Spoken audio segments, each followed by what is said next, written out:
সাবেক স্বরাষ্ট্র প্রতিমন্ত্রী লুৎফুজ্জামান বাবর অন্তর্বর্তী সরকারের উদ্দেশ্যে বলেছে, আপনারা দেশের আইনশৃঙ্খলা পরিস্থিতি নিয়ন্ত্রণ করতে পারছেন না, দ্রব্যমূল্যের ঊর্ধ্বগতি সামলাতে পারছেন না, নিম্ন আয়ের মানুষ হিমশিম খাচ্ছে, তাই দ্রুত নির্বাচন দিয়ে আপনারা সম্মানের সহিত বিদায় নিন।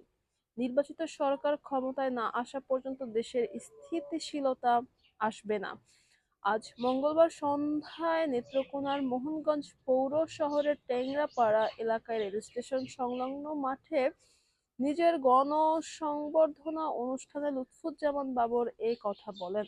মোহনগঞ্জ উপজেলা বিএনপি এই গণসংবর্ধনা অনুষ্ঠান আয়োজন করে। এর আগে গত রোববার জেলা শহরের মুক্তারপাড়া মাঠে লুৎফুজ্জামান বাবরকে গণসংবর্ধনা দেয় জেলা বিএনপি।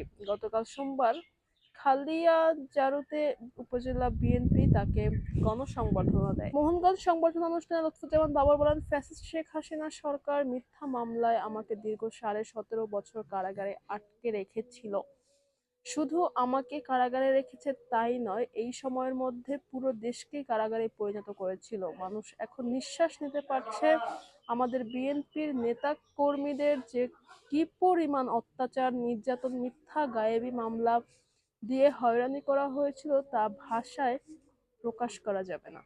আমি শুধু আল্লাহকে মনে প্রাণে ডেকেছি, আপনাদের দোয়ায় আল্লাহ কবুল করেছে। তিনি আল্লাহ চাইলে সবই হয়। আমি এখন আপনাদের সঙ্গে কথা বলতে পারছি, আমার এলাকার মানুষদের বুকে টেনে নিতে পারছি। এর চেয়ে আমার আর কিছু চাওয়া পাওয়ার নেই। লুৎফুজ্জামান বাবর বলেন, নির্বাচন নিয়ে ষড়যন্ত্র চলছে, আমার নেতাকর্মীরা কখনো পাতানো এই ষড়যন্ত্র পা দেবে না।